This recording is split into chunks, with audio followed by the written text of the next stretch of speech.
Comment trouver le comptable qui va te faire payer 0 € d'impôt sur tes loyers? Je te dis ça tout de suite dans cette vidéo. Salut à tous, j'espère que vous allez bien. Bienvenue pour cette nouvelle vidéo. On va encore parler d'immobilier. Et cette fois-ci, on va parler de quelque chose de très important qui est le choix du comptable. Évidemment, vous savez tous que faire le choix d'un comptable, ça c'est important parce que c'est lui qui va pouvoir vous faire des économies d'impôts non négligeables. Donc voilà, c'est vraiment un poste de dépense qui vaut le coup parce que vous allez payer une somme, mais vous allez économiser énormément d'impôts de l'autre côté si vous avez bien fait votre travail côté fiscalité. Donc comme je recommande, moi, c'est de louer en loueur meublé non professionnel au régime réel pour commencer un ou deux biens et ensuite passer en SCI à l'impôt sur les sociétés. Mais dans les deux cas, il va vous falloir un comptable. Sauf si vous décidez de faire la comptabilité vous-même, mais dans ce cas-là, c'est un choix personnel que je n'ai pas fait car je trouve que la tâche est vraiment complexe et longue, fastidieuse. Donc je préfère déléguer ça à un professionnel qui est calé en immobilier, ce qui est important parce que souvent les comptables, ils sont très bons pour gérer la comptabilité des entreprises, mais quand on parle du cas spécifique de l'immobilier, c'est plus compliqué. Donc voilà, vous savez très bien que le comptable, c'est très important pour avoir des investissements immobiliers carrés parce que c'est lui qui va vous permettre de payer 0 € d'impôt dans les 5 à 8 prochaines années sur vos biens immobiliers. Donc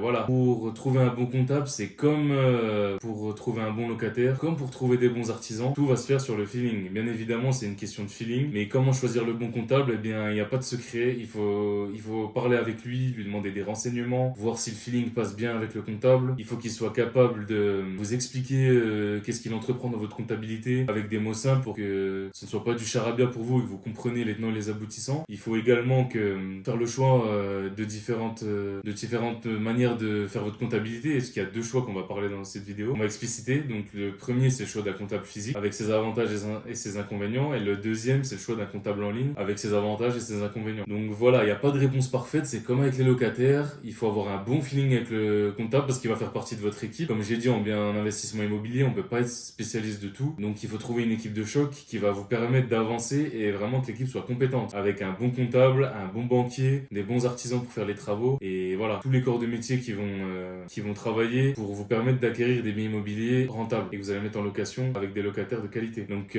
pourquoi le feeling c'est crucial? Eh bien le feeling c'est très important parce qu'un comptable c'est un peu comme un partenaire de vie pour votre entreprise ou pour votre immobilier locatif. Vous devez pouvoir lui faire confiance et qu'il prenne en compte votre situation personnelle parce que chacun a une situation personnelle. C'est pour ça que c'est assez difficile de donner des conseils fiscaux aux gens car déjà c'est une profession réglementée et de deux chacun a une situation personnelle différente. Célibataire avec des enfants, marié, non marié avec des enfants, etc. À chaque fois ça va être différent selon les expériences de chacun. C'est pour ça que le comptable doit vous apporter un conseil personnalisé. Et le problème c'est que vous savez pas à l'avance si ça va coller. Donc le plus important, comme on fait dans le business, c'est de faire des tests. Prenez un comptable, voyez si ça marche bien avec lui la première année. Voilà, si c'est pas du tout conforme à vos attentes, changez, n'hésitez pas à changer pour la deuxième année comptable. Voilà, si c'est 50-50, n'hésitez pas à lui donner une deuxième chance pour voir. Si la deuxième année ça ne va pas, eh ben changez. Et si votre comptable est bon, comme tous les autres corps de métier, artisans, banquiers, etc., gardez-le. Vraiment gardez-le parce que c'est de plus en plus dur de trouver des bons comptables. Bon, il y en a, hein, mais des fois on n'a pas le temps,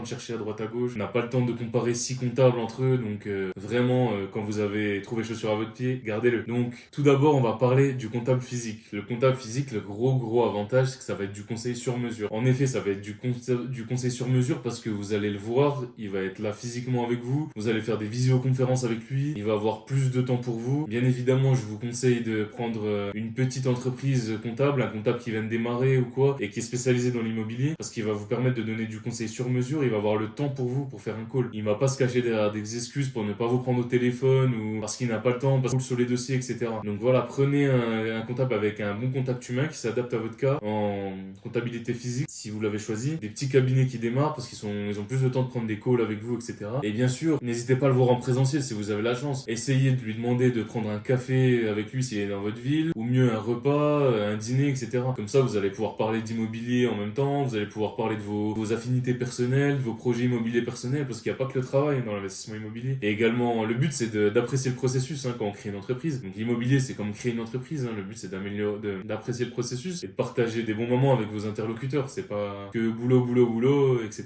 Donc voilà, n'hésitez pas à prendre des rendez-vous physiques avec le comptable parce que si vous pouvez, parce que c'est vraiment le gros plus de la comptabilité physique. Mais attention, ce service a un coût. Le gros désavantage de la comptabilité physique, c'est que souvent c'est cher. Donc voilà, ça va être plus cher que la comptabilité en ligne, mais en général, si vous choisissez bien, ça va être le travail va être mieux fait. Mais voilà, si vous avez un budget serré et que vous débutez débuter, vous n'avez pas trop de liquidité et que ça joue sur vos calculs de cash flow, peut-être qu'on veut aller sur la comptabilité en ligne, dont on va parler maintenant. Et voilà, peut-être si vous avez de l'expérience, peut-être qu'un comptable en ligne, c'est plus approprié. Mais en général, quand vous avez de l'expérience, vous avez un plus gros parc, donc un comptable physique, pour moi, c'est mieux. Deuxième partie, la comptabilité en ligne, économique et pratique. Alors, le gros avantage de la comptabilité en ligne, c'est que depuis voilà, un certain événement qui s'est passé en 2020, qu'on a tous vécu, et ben le monde de la conférence en ligne, des calls, des visios, etc., ça s'est développé à vitesse grand V. Et donc maintenant, vous pouvez avoir des appels via Zoom ou d'autres plateformes, Google Meet, etc., avec votre comptabilité en ligne. Donc vous n'avez plus besoin d'avoir le comptable dans votre ville. Donc ça, c'est un gros avantage parce que ça a démocratisé la comptabilité en ligne. De l'autre côté, on a des plateformes comme Comptalim, par exemple, où vous pouvez démarrer la comptabilité en ligne. L'avantage, c'est que le prix va être attractif parce qu'ils vont diminuer les coûts, ils vont tout standardiser, donc ça va être moins coûteux pour eux, donc moins coûteux pour le client à l'arrivée.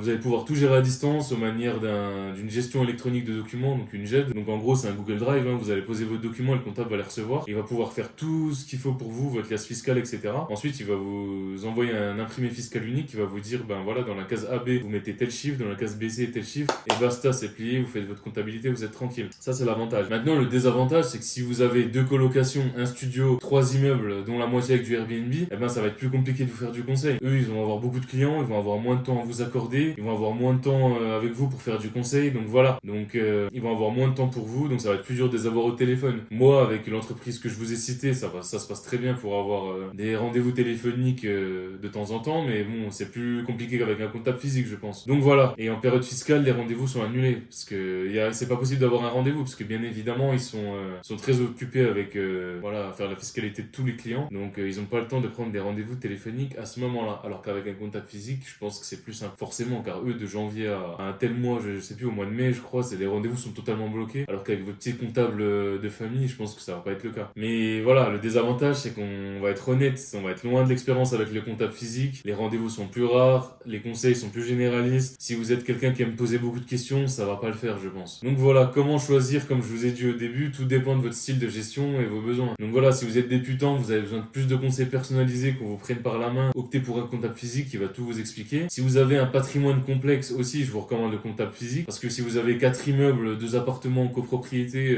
une cave, etc. à gérer, ça va être fouillis, il va falloir du temps pour se pencher sur le dossier. Une petite maison comptable physique, l'entreprise qui démarre va avoir plus de temps pour vous. Maintenant, si vous êtes à l'aise avec la gestion administrative comme moi, vous avez 3 biens loués en meublé, allez peut-être vers le comptable en ligne, ça va être économique, vous allez avoir plus de cash flow, pour démarrer c'est pas mal, et c'est surtout qu'au début, voilà, vous allez payer un montant pour votre bien, donc vous allez payer, je sais pas, 400 € pour un bien, mais au fur et à mesure, vous allez ajouter un deuxième, un troisième bien en gestion, le prix va pas doubler, vous allez ajouter en général 50, 100 € par bien, donc voilà, au final, plus vous avez de biens, plus c'est rentable, donc déléguez la comptabilité. Et enfin, pour savoir comment choisir, comme je vous ai dit en début de vidéo, faites avec le feeling, peu importe votre choix, n'hésitez pas à faire des tests, allez vers le comptable, prenez des rendez-vous, posez des questions, vérifiez que ça se passe bien, vérifiez que vous aimez bien comme le comptable vous déroule son discours, est-ce qu'il vous conseille bien, est-ce que vous avez le bon feeling avec, tout simplement, vous allez le sentir direct au bout de 5 minutes de vidéo, de visio, pardon. Donc voilà, le plus important c'est que ça colle, et si c'est pas le cas, c'est comme un locataire, changez. Voilà. Donc voilà, le plus important c'est de trouver un comptable qui va vous donner du conseil personnalisé, que vous trouvez chaussure à votre pied, que vous ayez un bon feeling avec lui, que vous travaillez de manière facile, que ce soit naturel et facile de lui donner les pièces comptables. Donc voilà, le prix d'un comptable physique en général c'est aux alentours des 600 €. Ça peut être plus, ça peut être moins, mais un bon comptable il va vous facturer aux alentours de 600 € pour un bien. Ensuite, en fonction des biens, ça va augmenter. Si vous avez un immeuble, ça va augmenter plus. Et un comptable en ligne, moi personnellement, j'ai 3 biens en meublé, je paye 412 € à l'année. Donc voilà, vous voyez bien que c'est beaucoup plus économique, mais maintenant, payer 180 € de plus pour avoir un comptable physique, surtout que c'est lissé sur votre bien, plus vous en avez, moins vous payez. Donc c'est dégressif. Donc voilà, le comptable physique, c'est une bonne option aussi. En plus, vous le déduisez de votre imposition, donc ne négligez pas les 200 € de différence, ça peut valoir le coup. Donc voilà, c'était tout, c'était Khaled aujourd'hui pour cette nouvelle vidéo sur comment choisir son comptable physique pour payer 0 € d'impôt sur vos loyers. N'hésitez pas à vous abonner si vous êtes intéressé par ce genre de sujet, parce qu'on parle d'immobilier, on parle de bourse. Téléchargez votre e-book gratuit en description, vous mettez votre mail, vous allez le recevoir. Et enfin, si vous voulez passer à l'action et vous former avec moi et avec RIM sur l'immobilier ou sur la bourse, n'hésitez pas à réserver votre call stratégique de 30 minutes, c'est totalement gratuit. Ciao ciao.